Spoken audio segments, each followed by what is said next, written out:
Il s'agit d'une petite rivière ordinaire, et dans ses eaux repose une pierre ovale discrète. L'eau, en ruisselant sur sa surface, la fait glisser avec grâce. Son mouvement n'est pas dû à la force ou à l'impact de l'eau, mais à la merveilleuse résistance visqueuse de la nature. Un homme, observant ce phénomène, eut une illumination soudaine. Si cette force pouvait être utilisée pour faire tourner un disque en continu, pourrait-on produire de l'électricité? Il prit donc un disque et l'aspergea d'eau à l'aide d'un pistolet à eau.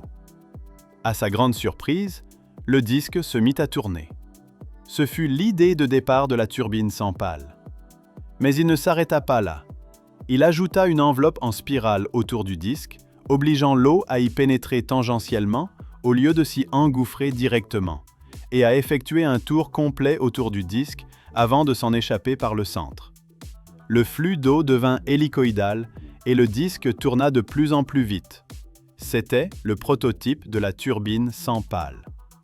Plus tard, le brillant inventeur Nikola Tesla transforma cette idée en une turbine sans pale. Elle est radicalement différente des turbines à pale que nous connaissons.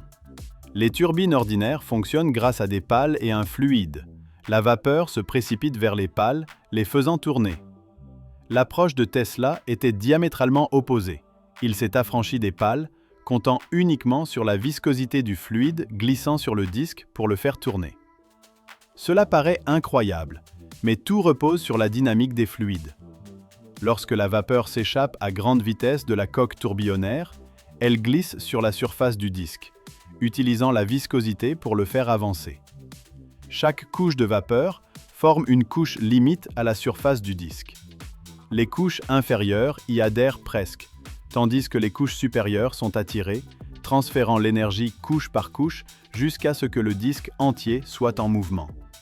Au départ, Tesla n'utilisait qu'un seul disque, mais il a découvert que, lorsque la vapeur tourbillonnait autour, elle était progressivement attirée vers le centre, créant un flux spiralé. Il a donc ajouté plusieurs disques, créant de nouvelles couches limites dans les espaces entre chaque paire. La vapeur circulait à travers ces couches, extrayant de l'énergie avec un minimum de pertes. Les résultats des tests furent stupéfiants. Son rendement théorique atteignait 97%, supérieur même à celui des machines à vapeur les plus performantes.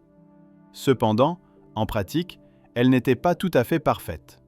Tournant à plus de 30 000 tours par minute, l'immense force centrifuge pouvait déchirer le disque d'acier. Si la résistance du matériau était insuffisante, la structure ne pourrait pas y résister.